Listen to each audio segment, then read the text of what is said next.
我在国外其实我是高3去当交换生，然后刚好在明尼苏达有带队打出这个历史佳绩，所以校长就破例给我毕业证书。所以你当时算是就是核心的后卫之类的吗？对，因为我其实只有1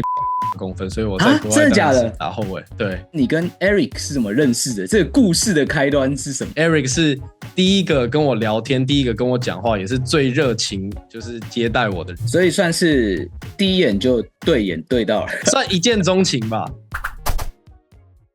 哈喽，大家好，我是 Jeff。如果你是热爱篮球的人啊，不知道你有没有想过，高中的最后一年跑去美国交换，认真在那边打篮球，最后取得高中毕业证书，然后进入美国的大学就读呢？今天邀请到的来宾也是非常厉害啊！据说最近很难敲到的当红篮球 podcast 主持人，他本人不只是专业的篮球节目主持人啊，也是球痴等级的球迷哦。同时，学生时代也有在美国成功靠篮球闯出他的一片天。如果你也喜欢篮球，或是你是 With My Homies 的粉丝，就千万不要错过今天的节目啦！那我们节目开始。好，那我们就欢迎今天的来宾 With My Homies 的 Brian， 耶、Hello， 大家好，我是 Brian。What's popping, guys？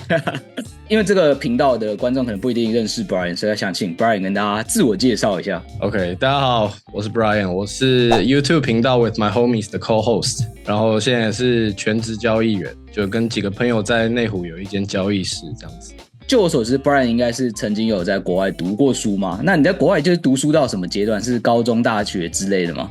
我在国外其实我是高3去当交换生，我去到明尼苏达，然后刚好在明尼苏达有带队打出这个历史佳绩，所以校长就破例给我毕业证书，然后我刚好就拿着那个毕业证书去申请美国的大学，所以才可以留在美国。所以你就是在高中跟大学都算打校队这样？大学没有，但是高中去那边是打校队。那你本来在台湾国中、高中就也是打校队吗？对，我在台湾是念中正高中，也是打校队，然后后来去到美国那边就是打他们所谓的 varsity。这一开始你就是为了打校队这件事情才去美国，还是真的就是单纯想去读书看一看而已？其实完全没有，是因为高中在台湾觉得念得有点枯燥，然后搭公车回家的时候看到公车上有一个广告写着EF 交换生1个学年可以去交换10个月这样，我看到我想说不错，有个机会去国外看看，因为我本来就很喜欢国外的东西，所以刚好就有这个机会去国外念书。因为我猜 Brian 应该年纪跟我差不多，因为我的那个年代好像蛮流行，就是国中毕业之后去 gap 1年，就是高中这3年学1年去 gap 1年，然后就在国外读1年高中，然后再看你要在美国念大学还是怎么样。所以你身边也是很多朋友有做这件事吗？其实没有其实只有我做这件事情。然后其实我去念这个交换学生的 program，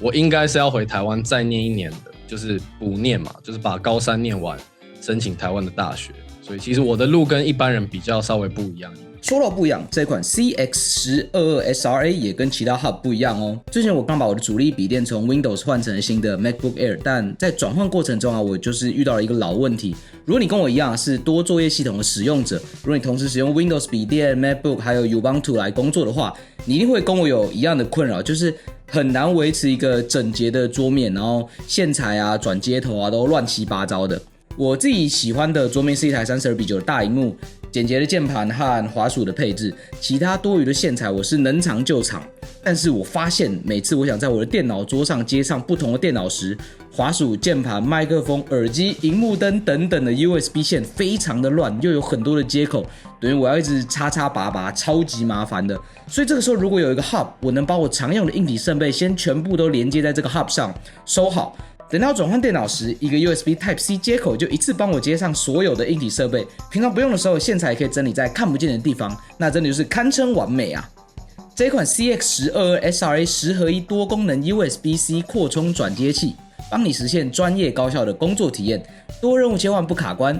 大通近期推出了4款 USB Hub， 从轻巧入门的6合1多工创作必备的7合1，到高阶专业款的10合1，满足不同的使用情境需求。今天要介绍的就是其中功能最完整的旗舰款 CX-122SRA。 这款转接器真的解决超级多麻烦的，它总共有10个接口，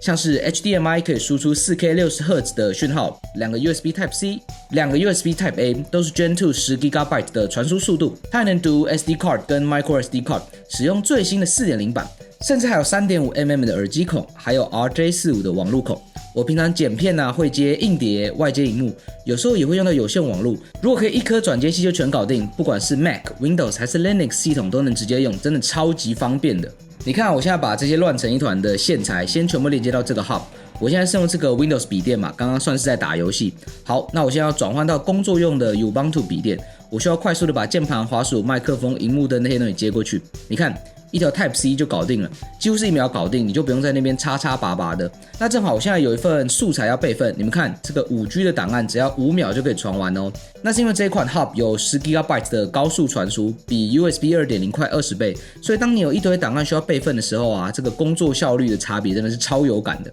那接下来我要转换到新的 MacBook Air 上。MacBook Air 因为它只有 Type C 的接口，所以我需要用到一些 Type A 的硬体啊，像是键盘、滑鼠，就需要多一个转换头才能接过去嘛。但是你看，一条 USB Type C， 我所有的硬体就连上 Mac 了，是不是很方便？而且出门在外也不用担心说笔电用到一半就没电了，因为这个 Hub 它支援 PE 3.0 的100瓦快充，只要一插，笔电就算快没电也不怕。所以说，如果你也是像我一样重视这个工作效率啊，又很在意桌面线材整洁度的人，那这款 Hub 真的就是你的救星啊！如果你也在找一颗全功能又有支援3平台的转接器，就可以参考这一颗 PX 大通的10合1扩充器哦。产品资讯我放在下面的说明栏，也可以去参考他们推出的更轻量的6合1和7合1的 Hub， 而且现在登录官网就享有3年保固哦，相信你不会失望的。另外可以搭配他们家推出的快速充电传输线，想让你的工作桌面变得更整洁又高效吗？点击下方链接看看更多产品吧。那我们就节目继续。所以应该可以当做是，其实你不算是 native speaker， 但是你还是在那边就是打了篮球队，然后有打出好的成绩嘛。那如果是这样的话，你有没有感觉你在那边被种族歧视啊？或者是其实实力强就大家都不会怎么样？其实也不算歧视吧，因为你看，其实我也不是一个 typical 的亚洲面孔。但是算是有一个歧视的故事，因为我的名字叫 Brian O 嘛，我的名字的英文拼音是 OU， 所以我通常会跟我们学校人说，你在广播我的名字的时候，你绝对不要念错，就是 Brian O， 记清楚，就是念 O。但是比如说我们去客场的比赛，我去到别的学校，那他们的广播的人不知道嘛，所以最常被念错的名字就是他们会说哦 ，Welcome Truman High School Brian U， 他就会念 U。所以台下的他们学校的学生听到就会在台下在那边呜呜呜，对对对，哦，是我都是讲的呜。然后那时候我反正每一次听到我的心就想说，哦 fuck 又来了，就是每次都念错，然后大家那边嘲笑你的名字，然后一个亚洲的小不点在那边，但是通常上场之后他们就闭嘴。当时你在球队有没有还有发生过什么很有趣的故事之类的？因为你说你带队有打出一个好的成绩嘛，所以你当时算是就是核心的后卫之类的嘛。因为我不确定你打什么位置，但应该是后卫啦。对，因为我其实只有168公分，所以我在国外当然是打后卫。对，我可能是有人说我是高脸，但是其实我只有168而已。我可以给你看一下，我特别为了这个访谈准备的东西。哇，金牌耶！它这个东西上面写是Valley All Conference Boys Basketball， 那这个东西其实就有点像你那个区域的最佳 roster， 有点像比如说 NBA 的 First Team、Second Team 的那个概念。就是假设说我是当地的球员，我拿到这个东西，假设我要去申请一个大学，我想要去那边打篮球，想要拿篮球的奖学金，这个东西会很有帮助。对，大概是这样子。哦，所以说这个跟校长破格给你毕业证书有关。如果假设你没有那个毕业证书，你就会不好申请大学之类的吗？就没有那个毕业证书，其实我是绝对不能在那边申请大学的，因为我是外国人。对，所以其实我本来是应该回台湾，就是因为刚好有这个毕业证书，我运气很好，才能待在美国继续申请大学。所以你这样当时也是考了 SAT 那些东西？我是考了 SAT， 但是我后来没有用 SAT， 因为我走的路是。其实有些台湾的学生也会采取相同的这个方式，就是我先念了2年的社区大学，然后再从社区大学转到 Cal State。所以你当时就先去社区大学嘛？社区大学也是球队的奖学金之类的，然后在那边把 GPA 就是用好一点，然后再跳到 State University 这样。其实也没有，就单纯就是拿着这个毕业证书去申请社区大学，就跟篮球就已经没有任何关系了。我的篮球只有帮我拿到这个毕业证书而已。这样很有趣，我还真没有听过走这个路线的，因为大部分的人好像都是我听说比较多都是，比如说什么金华国中毕业，然后你去一个 prep school 之类的嘛，然后再看要转高中转大学这样，我还真不知道可以这样就是应该不能这样啊，就可能因为这个学校其实非常的小。所以他的校长可以做这种事情，因为我们那个学校我记得才不到500个人，就是200-300个人以内而已，所以他校长去做这种事情比较不会有人说话或是什么，对吧？但我可以跟你分享一些我觉得最有趣的经验是整个美国高中的篮球文化跟台湾的篮球文化非常不一样，因为我们在台湾念高中打球队的时候，可能就是每天练球，然后就是去比赛。但是大部分的时间你还是要乖乖的念书上课嘛。可是在美国比赛最不一样的是，你去比赛你一定要穿西装，然后我们整队会拿着一个超大的音响，在无论是我们自己的休息室或者是客场的休息室里面狂炸音乐，然后上场前就大家都很嗨，然后狂敲拉克，蹦蹦蹦 ，Let's go，Let's fucking go 这样。然后进场更不一样，就进场还会有一个进场的音乐，就是你可以自己选你要进场的音乐，你一进去。那个音乐下来，你整个就瞬间进入状态，炸掉。对，就是整个炸掉，就是瞬间肾上腺素就直接喷发。因为毕竟你在台湾也算是有读到高中嘛，也算是有被这个台湾教育荼毒过。那当时你说你要去美国读这个，然后在美国拿到毕业证书，要继续在美国读大学这件事情，当时你的家人的态度是什么？就是你有说服他们吗？还是他们就说你就 go ahead， 你就做你想做的事？我当时候其实因为在台湾念书念得很无聊嘛，所以才会想要去国外。其实我们家因为我哥哥他也是在英国留学，所以去美国留学这件事情他们是非常开心，就是你去当一个交换生居然可以让你就是有这个机会继续在美国进修，在美国念大学，所以他们是非常支持啊。讲到这个啊，就想要问一下说你在大学那时候你主修的科系是什么？一定是跟篮球无关嘛？是不是经济、econ 或是 finance 之类的嘛？跟你现在工作有关吗？对，我那时候是念 finance， 在台湾应该叫做财经嘛，财经系。那我念到大4开始找工作的时候，刚好是疫情最严重的时候，所以那时候其实连面试的机会都不多。那大家也知道，现在美国的政策就是越来越不喜欢没有身份的人嘛。那从我那时候这个感觉就很明显了，所以我在2020 3月的时候就回到台湾。阴错阳差认识一些投资圈、交易圈的人，才踏入这个圈子，才踏入这个产业。对，下一个问题我想问，就是你跟 Eric 是怎么认识的？这个故事的开端是什么？为什么你们会这样就凑在一起，然后来搞一个节目这样？这个东西其实真的非常有趣，就是只能说是缘分。因为我大学是念 Cal State Fullerton， 那我去到这间学校的时候，其实 Eric 已经在这边当交换生1个学期了。就他在大学的时候，他有参加一个交换生的 program， 所以他去我们学校是要念1年的。那他刚好在第2个学期的时候遇到我，那刚好我去到这个学校的时候，我去之前他们就知道我喜欢打篮球，可能也打得不错这样，所以我一到 Eric 是第一个跟我聊天，第一个跟我讲话，也是最热情就是接待我的人。就是他一到Brian Hello 你这边坐啊，那时候我们就一到前几天大家就开始吃饭喝酒，因为刚好那时候是暑假嘛，所以我们就每天开趴，所以在很短时间内我们就混得蛮 close 的这样。所以算是第一眼就对眼对到了算一见钟情吧。对，但其实我们录这个 podcast 这个频道是我们都已经各自回台湾了，然后想说因为我们是好朋友嘛，找一个东西我们共同喜欢的就是 NBA， 那我们可以每个礼拜当做 hang out， 同时又做点有生产力的东西，这个就是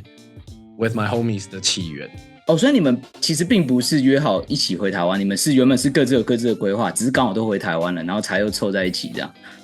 对对对。不过我说到这个，我突然想提一个，就是我觉得你是高脸，但我没有觉得 Eric 是高脸，但他其实蛮高的，是他其实蛮高的。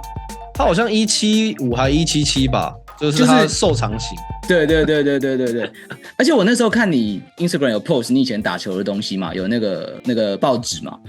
就是看起来很小看起来很像国中生对啊，那个就是我以前的 look， 就我还要戴着眼镜打篮球。我其实在台湾中正高中的时候，我就是戴着眼镜去比赛，我到了美国，我一样，我就是直接戴着我的黑框眼镜上场打球。可是到了美国，我前4场比赛断了3副眼镜，我就想说，哦 ，fuck that， 就不可能，因为美国打的真的激烈太多，所以我马上就去配隐形眼镜。一开始你们是做 podcast 嘛，然后是做 NBA， 你们一开始是就是真的是闲聊吗？还是你们本来就很爱研究那些数据？哦，其实没有，因为其实一开始做 podcast 的时候也没有想说要盈利或是干嘛，就是做个好玩的，因为就是把我们平常聊天的内容放到平台上给大家听，这样，所以一开始我们是完全闲聊，就你可以说这是云，就是从一个完全球迷的角度在看篮球，然后把我们看到谁好烂，谁又打得怎么样什么的。但到后面开始越来越多人听，那我们可能之后想要有点收入什么的，那就是需要一些比较专业，需要一些比较多分析内容的东西，我们才会开始做很多功课啊，比如说找一些很多进阶数据啊，看很多新闻啊，甚至是听一些其他国外专家怎么说，然后才会慢慢演变到现在大家眼前的 With My Homies。就一开始我们可能是闲聊占可能40%到50%，甚至有可能我们以前开场可能20分钟、30分钟都是在聊我们自己的事情，就根本没在聊篮球。但是现在变成就是以篮球为主，因为你们有时候还会有别的来宾嘛，那就是算是一起来玩耍的，这样吗？对，像你说Joe吗？Joe他是 YouTube 限定，对不对？其实他也有上过不少集 podcast 啊，但因为他是我从小到大的好朋友，他是我的国中同学，然后我们一直都很好，也很爱打篮球。那他其实又非常懂篮球，所以找他来，不只是我们自己可以听到一些比较不一样的观点，那也可以让观众不要那么麻木嘛，每次只听我跟 Eric 两个在那边屁话。但老实说，就是我以前在美国上班，我都是会放你们的节目来听，因为你们比较短，然后比较闲聊，然后 Futopia 有时候就要太认真听，我就会觉得不适合开车的时候听。而且你们还会你们还会推歌啊，你们还会讲电影啊，那个我本来也是有兴趣，所以我就觉得还不错，至少不会开一开想睡觉。你们平常会花很多时间在准备节目吗？因为你们不是算是都有正职工作嘛，这个部分你们会比如说，因为我知道有的时候像 Eric 就比较会做一些效果，那你们会设好说，比如说我们今天节目要讲这几个话题，讲到哪个的时候我们要有一个效果，还是你们真的就即兴发挥，然后就效果很好这样？其实有某些集数是我们就各自准备，然后上来我们就各自听对方的内容，然后做 reaction 这样嘛。但有时候我们也会提前 second， 比如说我要录影之前，我会跟他说，你等一下 cue 我一下，我要讲这个球，因为他今天真的太烂了，然后片师可以放一个他的片段什么之类的。就有时候会 cue， 但有时候不会特别的把这个梗先放在里面，就是自由发挥。因为有时候就是自由发挥嘛，所以就会被延上。大家都在说 Eric 很走心，你比较少被延上，但是你会走心吗？其实多少会吧，就一开始我也有因为我的一些发言，因为我通常我想说我都已经在录节目了，我当然要主观一点啦，我觉得是怎么样就是怎么样，我不会在节目上表现得很客观或者什么之类的，所以一开始留言下面如果在抨击我说干 Brian 好晕没看球什么的啊，你讲这个完全不正确，我一开始会蛮走心，我甚至还用过我自己的账号去下面回说，对对，我记得有一个人回说什么这个咖怎么样讲这个什么完全不对什么的，然后我那天听到我不知道为什么特别上头，我就用我的 YouTube 账号直接去那一篇留言下面我说那你是什么咖这样，反正我是有干过这种事情，但是后来我就觉得反正会在下面留言的人他们也是想说他观点可能跟他不一样，他的这个反应就会比较大，但现在比较不会，现在我看到这些所谓言上的一些言论，我就会觉得没有关系啊，反正外国这么多最红的主播也是很常被骂爆，但是有看过他们在 care 这些言论吗？其实也不会。我觉得那都是观众在讲啊，什么谁很走心谁很走心，我自己是觉得应该是还好，但是有时候我都觉得可能 Eric 讲了一些东西是故意要做效果吧，比如说他排什么巨人阵之类的，我就觉得这是做效果。还是我是不方便帮他发言啦，我只能说一半一半吧。就是我私底下也有跟他聊过，我说你到底是在做效果还是你在真的这样觉得？所以他有时候回答我就是这样觉得啊，那有时候也会回答说节目就是要做效果啊，你还不知道吗？什么之类的，就是可能一半一半吧，就是大家自己要去猜一下。但你跟 Eric 现在不是，就是除了这个 side project 之外，你们不算是同事嘛？你们是工作算是分开的。不是，对，因为他之前自己有工作嘛，然后他现在在政大念研究所。哦，原来是这样。如果照着我现在的访纲的话，我应该是要来聊一下这个，你预测一下今年的总冠军。但是呢，你要请预测总冠军的话，我就要把这顶帽子换掉了。我要换成这顶吗？你以为只有你准备道具吗？我操！没有啦，我现在因为我本来觉得湖人要总冠军嘛，结果灰狼打赢了他们，所以我去买了一件 Anthony Edwards 的球衣。我目前是支持灰狼队，但是你真的要说看到今天为止，我真的最想要谁夺冠，我也觉得谁最该夺冠。我想要看金块再拿一冠。我觉得我们今天很有默契，因为我刚好也准备了金块的帽子。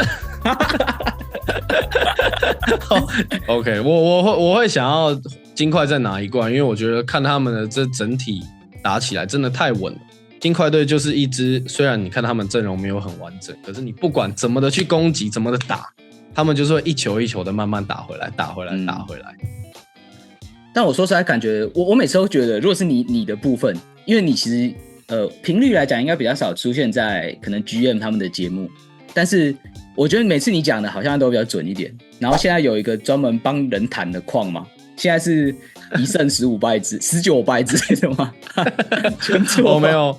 我这个季后赛也是超级反指标。其实我一直以来都是反指标。我看到很多留言在说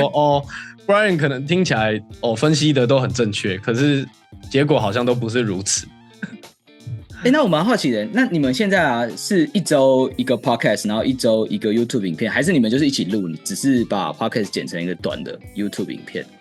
我们现在的 podcast 是一周一集，然后我们 podcast 会把我们的闲聊再加上 YouTube 一部分的内容放进去，然后跟最后的推歌跟一些屁话这样子。然后这是周更，但是 YouTube 的部分现在一周大概有2更，甚至有时候会到3次或4次。因为现在季后赛嘛。最后想请问，就是你有没有什么这个未来的目标？不管是你生涯发展，还是你的这个 YouTube 或有 Podcast 的事业？因为毕竟你们 Podcast 也已经拿过第1名了嘛，感觉是不是已经封顶了？是不是 YouTube 有什么目标之类的？应该说我比较chill一点啦，我比较偏向于把手上的事情做好，就是继续稳定的做投资跟交易。那至于自媒体的部分，就是 with my homies 嘛，先看能做到什么程度，就当然希望能向 GM 看齐，就是只要大家聊到 NBA 一定知道 GM， 那也希望我们可以做到一个程度，是大家只要讲到 NBA 就知道我跟 Eric。那这边我也需要 shout out 一下 Eric， 就是没有他就也没有我，也没有今天的 with my homies， 因为这个 idea 是从他那边萌芽的，就是也是他来问我说要不要做这个 podcast， 做这个 YouTube。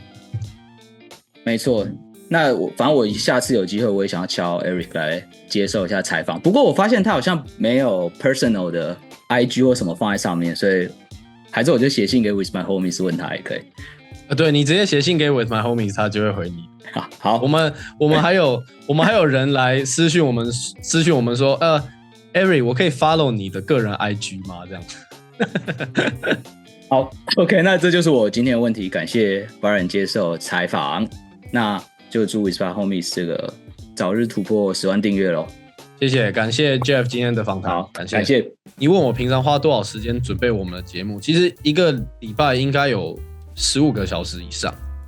就是我基本上每一天看球，其实我自己就是个球痴。这阵子我们在最近的 podcast 应该有讲到，就 Eric 有很常推，比如说 Court of Gold 啊这种篮球相关的一些影片啊，或者是电影之类的。这些其实我都比较没兴趣，我就是喜欢看比赛，我就是疯狂的看比赛，看数据，看其他人怎么分析这个比赛，所以我每一天都一定会看球。然后其实到了现在这个季后赛，我睡眠有点严重不足，就是我大概12点多睡，我都会逼自己一定要早上6点多起床看直播，就是我一定要看球，因为其实我很讨厌被人家说晕，而且我会觉得我完全不晕，就是说我晕的真的是可以 fuck off 你知道吗？就是我会每天看球，然后就是看新闻啊，查数据，做笔记什么之类的。对，就其实花蛮多时间。这也只解释了为什么你比较讲的东西比较不胡乱吗？哎，没有，危险！那你最好在找 Eric 之前，这一集不要上，或者是这句话不要剪进去， OK， 不然他就不来了。